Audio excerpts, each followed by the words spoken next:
కూటమి ప్రభుత్వం వచ్చిన తర్వాత వైసీపీ నేతల బాగోతాలన్నీ ఒక్కొక్కటిగా బయటపడుతూ వస్తున్నాయి. అయితే ఈరోజు వైజాగ్కి సంబంధించి ఎంవివి సత్యనారాయణ గారికి సంబంధించిన ఎంవివి భవన్లో ఏం జరిగింది? గతంలో మనం చూసాం, దువ్వాడ కావచ్చు, అదేవిధంగా చాలా అక్రమాలు మనకి వస్తున్నాయి, శ్వేతపత్రాలు కూడా రిలీజ్ చేస్తూనే ఉన్నారు.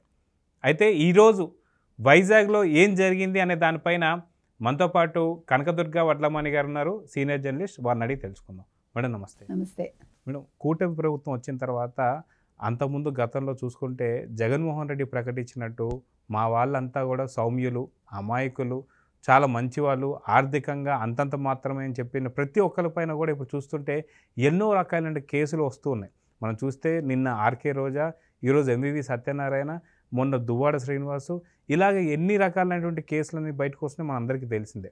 మొత్తానికి ఎంవివి సత్యనారాయణ గారికి సంబంధించి ఎంవివి భవన్లో జరుగుతున్నటువంటి ఒక అకృత్యాలు ఏంటి అంటే ఏం చెప్తారు? మీరు చెప్పినట్టే తవ్వే కొద్దీ వస్తున్నాయి ఒక్కొక్కళ్ళ మీద. రెడ్ బుక్ ఇంకా ఓపెన్ నిన్ననే చేసినట్టున్నారు ఆయన. ఇది రెడ్ బుక్కి దీనికి సంబంధం లేదు. మామూలుగా ఎంవివి భవన్ ఏదైతే ఉందో దాని మీద రైడ్స్ చేశారు. చేస్తే మామూలుగా బయటపడలే, గంజాయి బయటపడింది. అక్కడ వ్యభిచారం చేస్తూ కొంతమంది పట్టుపడ్డారు. అందులో ఒక మైనర్ బాలుడు ఉన్నాడు. సో ఇవన్నీ ఏంటి? ఇప్పుడు డబ్బులు పక్కన పెట్టండి, అవినీతి పక్కన పెట్టండి. అంటే మనం ఫస్ట్ నుంచి చెప్తున్నట్టుగా వైజాగ్ అనేది గంజాయికి అడ్డాగా మారిందా? మొత్తం అసలు అంటే జగన్మోహన్ రెడ్డి పరిపాలనలో వైజాగ్ మీద ఎందుకు దృష్టి పెట్టాడు? ఎందుకు ఎగ్జిక్యూటివ్ క్యాపిటల్ చేయాలనుకున్నాడు? అంటే ఈ కంటైనర్లో వచ్చే ఈ గంజాయి అంతా అక్కడ విక్రయించాలనుకున్నాడా, లేదా డ్రగ్స్ అన్నీ అక్కడ పంపించాలనుకున్నాడా? ఏం మనకు అర్థం కాదు. అంటే ఆయన ఒక ప్లాన్ చేసుకున్నాడండి. జగన్మోహన్ రెడ్డి అయితే ఒక ప్లాన్లో ఉన్నాడు. ఒక కంటైనర్లో డ్రగ్స్ వస్తే ఇంకో కంటైనర్లో డబ్బులు, అంటే ఎక్స్చేంజ్ పాలసీ. ఆ డబ్బులు ఎక్కడికి వెళ్తాయి? ఆమ్స్టర్డామ్కి వెళ్తాయి. సో ఈ నెక్స్ట్ అక్కడ ఒక ఐలాండ్ కొనుక్కున్నాడు అన్నారు కదా, సో అక్కడికి పారిపోదామని చూస్తుంటాడు. ఇవన్నీ కూడా కనెక్షన్ ఉన్నాయండి. జగన్మోహన్ రెడ్డి ఇప్పుడు పట్టుబడితే మనకి ఇంకా చాలా విషయాలు బయటకు వస్తాయి. ఇది ఎంవివి సత్యనారాయణతో ఆగిపోదు. ఇవాళ ఎంవివి సత్యనారాయణ మాజీ ఎంపీ ఎవరైతే ఉన్నారో వీళ్ళందరూ మీరు చెప్పండి సౌమ్యులు, అమాయకులు, మంచివాళ్ళు, ఆర్థికంగా అంతంత మాత్రం ఎవరిని తీసుకున్నా కూడా. కానీ అవినీతిలో మాత్రం అనకొండలు. అనకొండలే కాదు, ఇప్పుడు రోజా మీరు చెప్పినట్టు నిన్న సిఐడి నోటీస్ ఇచ్చింది. జోగి రమేష్ కొడుకు. సో ఒక్కొక్కళ్ళు బయటకు వస్తున్నారు.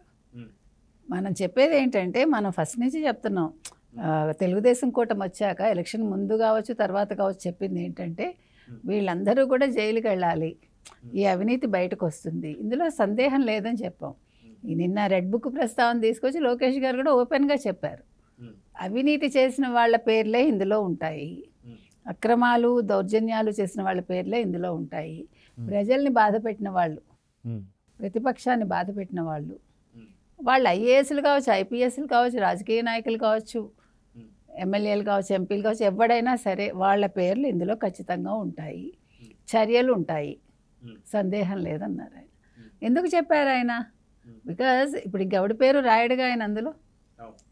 రెడ్ బుక్ అనేది ఆయన ఎలక్షన్ ముందు చూపించాడు, ఆయన ప్రజలు నమ్మి ఓటు వేశారు, ఆయన అదే చెప్పారు. సో ఇప్పుడు మీ పేర్లు వస్తే మీరు ఎందుకు కంగారు పడుతున్నారు? జగన్మోహన్ రెడ్డి వచ్చి ఆన్సర్ ఇవ్వాలి కదా ఈరోజు ప్రజల ముందు. ఇప్పుడు ఎలక్షన్ రిజల్ట్ వచ్చాక ఇప్పటికి ఒక 5-6 సార్లు ప్రెస్ మీట్ పెట్టాడు, మరి వచ్చి ఖండించాలిగా, వచ్చి ఖండించాలి ఆయన. కాదు జోగి రమేష్ చాలా మంచివాడు, జోగి రమేష్ కొడుకు చాలా మంచివాడు, రోజా చాలా మంచిది, నా చెల్లెమ్మ అని చెప్పాలి కదా ఆయన. మరి ఎందుకు చెప్పట్లేదు? మరి ఎవరిని పట్టించుకోడా? తన క్యాడర్ని పట్టించుకోడా? అంటే జైలుకి వెళ్తే మాత్రమే పరామర్శలు ఉంటాయంటే ఏమంటారు? అంటే పరామర్శలు, జైలుకి వెళ్తే అందరికీ పరామర్శలు ఉండవు, మీకు అర్థం కావట్లే. పిన్నెల్లి రామకృష్ణారెడ్డిని ఎందుకు పరామర్శించాడంటే అతనితో డీలింగ్స్ ఉన్నాయి, మళ్ళీ వెళ్ళలేదుగా.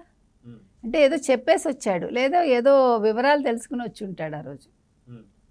అంటే ఆ లావాదేవీలు ఏవో ఉంటాయి కదండి, సో దానికి సంబంధించి ఆ వివరాలు తెలుసుకోవడానికి పని కట్టుకుని అంత హడావిడిగా వెళ్ళాడు. మీకు అర్థమైందా? అయితే హెలికాప్టర్లో వెళ్ళాల్సినంత పని లేదు కదా. హెలికాప్టర్లో వెళ్ళాడు అంటేనే అందులో ఏదో మర్మం ఉంది. అతను ఎక్కడ నోరు విప్పుతాడో, ఎక్కడ తన విషయాలు బయట పెడతాడో, లేకపోతే వాళ్ళిద్దరికీ ఉండే ఆ వ్యాపార లావాదేవీలు బయట పెడతాడో, లేకపోతే అంత రెచ్చిపోయి అంత చెలరేగిపోయి పిన్నెల్లి రామకృష్ణారెడ్డి 5 ఏళ్ళు ఆ నియోజకవర్గం ప్రజలను అల్లాడించాడుగా. అంతేకాకుండా ఊళ్ళకు ఖాళీలు అయిపోవుగా. అంటే జగన్మోహన్ రెడ్డికి అతనికి ఏదో ఉంది. జగన్మోహన్ రెడ్డి అంత భయపడ్డాడు, అంత నోరు మూసుకుని ఉన్నాడు, పిన్నెలనేమి చేయకుండా ఉన్నాడు అంటేనే మనకు అర్థమవుతుంది కదా. కాబట్టి ఇప్పుడు రోజా జైలుకి వెళ్తే ఆయన ఏమి హెలికాప్టర్ వేసుకుని వెళ్ళక్కల్లా. ఎందుకంటే రోజాకి అవినీతి సొమ్ము ఇచ్చిందే జగన్మోహన్ రెడ్డి కాబట్టి. మనకు గుర్తుంటే కొత్తలో రోజా అంటే 2019 to 24 మధ్యలో బిగినింగ్లో ఆవిడ ఎవరి దగ్గర ఏవో తీసుకుంటే అంటే జగన్మోహన్ రెడ్డి పిలిచి తిట్టాడు, నువ్వెందుకు తీసుకున్నావు అలాగాని. అప్పుడు ఆవిడ ఏడ్చింది ఆయన దగ్గర. లేదన్నా నాకు ఇలా అప్పులు ఉన్నాయంటే అప్పుడు నేనున్నాను కదా అని హామీ ఇచ్చాడు ఆయన. ఇప్పుడు జగన్మోహన్ రెడ్డి నేచర్ ఏంటంటే మీరు తినకూడదు, నేను మీకు వేస్తా, అది మొత్తం నేను తింటాను, మీకు ఒక బిస్కెట్ లాగా వేస్తాను నేను, అది అతని నేచర్.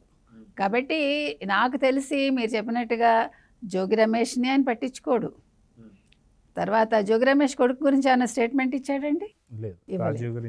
ఇవ్వలేదు కదా. ఇప్పుడు రోజా గురించి వచ్చింది, ఇవాళ వరకు వాళ్ళు ఎవరూ మాట్లాడలేదు. మరి ఇప్పుడు ఆడుదాం ఆంధ్ర మీద ఇప్పుడు మాట్లాడాలి కదా, సాక్షి వాళ్ళు కూడా మాట్లాడాలి కదా. అన్నా క్యాంటీన్ల మీద అరుస్తారు, అన్నా క్యాంటీన్ల మీద అక్రమాలను మాట్లాడతారు. 15 కోట్లు తినేసారట, ఎవరు తినేసారో మనకు తెలియదు. సో అవి మాట్లాడతారు కానీ మరి వాళ్ళ మీదకి వచ్చినప్పుడు ఎందుకు మాట్లాడరు? ఇది అక్రమం అని మాట్లాడాలి కదా అరెస్టులు. అయితే వైజాగ్లో ఉండేటువంటి ప్రజలందరూ కూడా ఇప్పుడు గగ్గోలు పెడుతున్నారు. ఏంటి అంటే ప్రశాంతమైనటువంటి వాతావరణంలో వైజాగ్ ఉంటుంది, వైజాగ్ ప్రజలంటేనే ప్రశాంతంగా ఉంటారని చెప్పేసి నానుడి. అయితే ఇలాంటిది వైజాగ్కి సంబంధించి రాజకీయాలు ఏదైతే జరుగుతున్నాయో వైసీపీకి సంబంధించి ఒక పక్కన ఎంవీవీకి సంబంధించినటువంటి భవన్లో దొరుకుతున్నటువంటి గంజాయి కావచ్చు, లేకపోతే వ్యభిచారం కావచ్చు, ఇదొక రకమైనది అయితే, ఇంకో పక్కన వచ్చి దువ్వాడ శ్రీనివాస్ సంబంధించి దివ్యల మాదిరి ఒక వైపు అయితే మనకు కనిపిస్తూ వస్తుంది. పూర్తిగా వైజాగ్ ప్రజలందరినీ కూడా చర్చలో పూర్తిగా భాగం అయితే వస్తుంది. సో వాళ్ళ ప్రశాంతతను కోల్పోతున్నారా వైసీపీ వల్ల అంటే ఏమంటారు వైజాగ్ ప్రజలు? ఖచ్చితంగానండి. ఇప్పుడు మీరు చెప్పినట్టు దువ్వాడ ఎపిసోడ్ మనం తీసుకుంటే మరి దువ్వాడ గురించి కూడా ఏం మాట్లాడలేదు కదా జగన్మోహన్ రెడ్డి. ఇప్పుడు మరి ప్రజలకి క్షమాపణ చెప్పాలి కదా జగన్మోహన్ రెడ్డి. పవన్ కళ్యాణ్ మీద నువ్వు వ్యాఖ్యలు చేశావు, పవన్ కళ్యాణ్ సక్రమంగానే చేసుకున్నాడు, సక్రమంగా విడిపోయి వాళ్ళు తర్వాత ఇంకో పెళ్లి చేసుకున్నాడు తప్ప ఇలా ఏం చేయలేదు కదా. ఇప్పుడు దివ్యల మాధురి అన్న ఆవిడ పెడుతున్న వీడియోలు చూడమనండి, ఆవిడ ఇస్తున్న ఇంటర్వ్యూలు చూడమనండి ఎవరిని, జగన్మోహన్ రెడ్డిని. ఒక పక్క భర్త ఉండి ఆడపిల్లలు పక్క ఉండి ఆవిడంత ఇదిగా ఆవిడ ఇంటర్వ్యూస్ ఇస్తున్నారంటే ఆవిడ ఏం చెప్తోంది సమాజానికి? ఆవిడ రాజకీయాల్లోకి వస్తానంటోంది అంటే రాజకీయ నాయకులుగా వీళ్ళు ఏం సెట్ చేద్దాం అనుకుంటున్నారు మనకు అర్థం కావట్లా. వాళ్ళు డైరెక్ట్గానే పబ్లిక్గా ఆవిడ చెప్తుంది ఏంటంటే మేము ఇద్దరం అడల్టరీలో ఉన్నామని చెప్పి తను చెప్తుంది, అదేవిధంగా శ్రీనివాస్ కూడా చెప్తున్నాడు. అసలు అడల్టరీ అంటేనే వ్యభిచారం అని చెప్పేసి మనం గూగుల్లో చూస్తే అక్కడ అర్థం అది వస్తుంది. సో అసలు దేన్ని అంటే వీళ్ళ వైసీపీకి సంబంధించిన నేతలందరూ ఇంతే ఉన్నారా అంటే ఏం చెప్తారు? ఖచ్చితంగా అదే చెప్తున్నా. ఇప్పుడు మరి నీ నేతల గురించి ఇవాళ నువ్వు మాట్లాడు. నువ్వు ఓ రాత్రి పగలు ఏ సభ తీసుకున్నా నువ్వు కానీ నీ వైసీపీ వాళ్ళు కానీ పవన్ కళ్యాణ్ మీద పడి ఏడ్చారు. ఇప్పుడు మాట్లాడు నువ్వు, ఇప్పుడు సమాధానం చెప్పు ప్రజలకి. నువ్వు ఏం సెట్ చేస్తున్నావు? 3 భార్యలు ఉన్నారు, 4వ భార్య ఉంది అంటూ నువ్వు మాట్లాడి పవన్ కళ్యాణ్ ఏం చెప్పదలుచుకున్నాడు ప్రజలకు అన్నావు. ఇప్పుడు ఈ అవినీతి లేకపోతే ఈ అక్రమ సంబంధాలు వీటి గురించి నువ్వు మాట్లాడు. నువ్వు ఈరోజు పవన్ కళ్యాణ్కి నువ్వు క్షమాపణ చెప్పు, మనం అడిగేది అది. ఎందుకంటే చిన్న విషయాలు కాదు ఇవేవి. మొత్తానికి ఎంవీవీ సత్యనారాయణకి కూడా నోటీసులు రాబోతున్నాయి, అరెస్ట్ కాబోతున్నాడా అంటే ఏం చెప్తారు? ఎందుకంటే టీడీఆర్ బాండ్లలో కూడా 64 కోట్ల గురించి మనం విన్నాం. అది కాకుండా చాలా రకాల అక్రమం ఏంటంటే వృద్ధాశ్రమాలు కడతానని చెప్పి స్థలం తీసుకుని అక్కడ విలాసవంతమైన విల్లాలు కడుతూ వస్తున్నాడు. ఈ సంగతి కూడా మనకు తెలిసింది. సో ఖచ్చితంగా ఈ అవినీతి చిట్టా అంతా కూడా బయటపడితే ఎంవీవీ సత్యనారాయణ కూడా జైలుకి పోవడం తప్పదా అంటే ఏమంటారు మీరు? మరి విలాసవంతమైన విల్లాలంటే మరి గురువుని ఆయన అనుసరిస్తున్నాడు కదా. అంతే వైసీపీలో జగన్మోహన్ రెడ్డి ఏది సెట్ చేశాడో అది వాళ్ళు ఫాలో అవుతున్నారు. మీకు అర్థమవుతుందా? రిషికొండ భవన సముదాయం ఏదైతే ఉందో ప్యాలెస్, మరి ఆయన అంత పెద్దది కట్టుకుంటే ఈయన చిన్నదైనా కట్టుకోవాలి కదా. ప్రజల సొమ్ముతోటే కట్టుకుంటారు, ప్రభుత్వ స్థలంలోనే కట్టుకుంటారు. అది వైసీపీ వాళ్ళ ప్రత్యేకత అది. కాబట్టి వీటన్నిటి మీద ఎలాగ రేపో ఎల్లుండి ఆయన నోటీస్ అందుకుంటాడు. ఖచ్చితంగా ఆయన కూడా జైలుకి వెళ్తాడండి, సందేహం లేదు. సో చూద్దాం మేడం, మొత్తానికి ఎంవివి సత్యనారాయణ కేసులో ఏం జరగబోతుంది, ఎలాంటి నోటీసులు రాబోతున్నాయి, ఎలాగా అరెస్ట్ కాబోతున్నాడు చూద్దాం మరి. నమస్తే. నమస్తే.